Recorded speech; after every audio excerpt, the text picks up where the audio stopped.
Burckhardt à travers le panorama d'une ville, dans un ouvrage pour un public quand même assez large, met en scène une vision hegelienne. Et ce qui est assez étonnant, c'est qu'il évoque là dans ce livre, dans quelques premiers courts paragraphes, justement cette ascension de la bourgeoisie marchande, et puis après, il consacre essentiellement son chapitre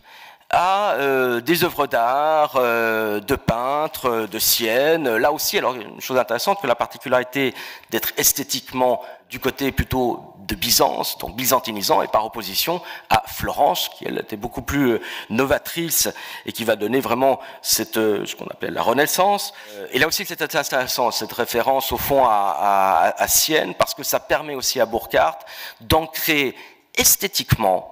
On a toujours affaire, au fond, avec une vision esthétisante. Ça lui permet d'ancrer, au fond, son propos dans une esthétique qui aussi a connu, au fond, des mutations, mais quand même des mutations assez légères, parce que l'esthétique byzantine a une régularité sur plusieurs siècles qu'on ne va pas trouver ailleurs, qu'on ne va pas trouver dans l'Occident latin. Mais si les traditionnels se sont autant occupés de l'icône byzantine, c'est parce que justement certaines permanences d'effets de style nourrissaient en quelque sorte leur idéal d'un art traditionnel dont les principes sont pérennes et dont la pérennité esthétique ou les invariants esthétiques manifestent justement la pérennité de la tradition et par-delà un certain universalisme. Ce qui est pour moi assez frappant, c'est qu'au fond,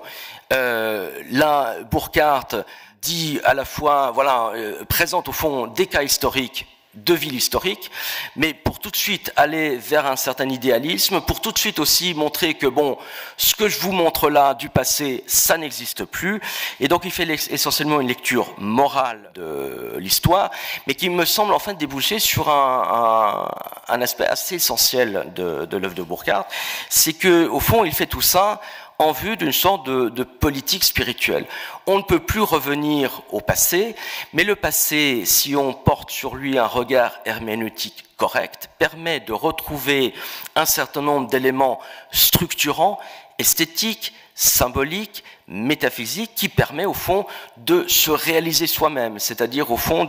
d'exercer une politique spirituelle sur soi-même, en à la fois se coupant du monde moderne, ou le plus possible se couper du monde moderne, et retrouver à l'intérieur de soi un certain nombre d'idéaux qui, à l'intérieur d'une voie spirituelle, celle-là même que Schuon avait tracée, au fond, sur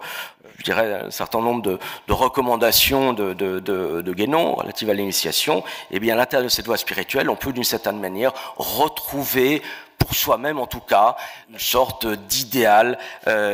intérieur.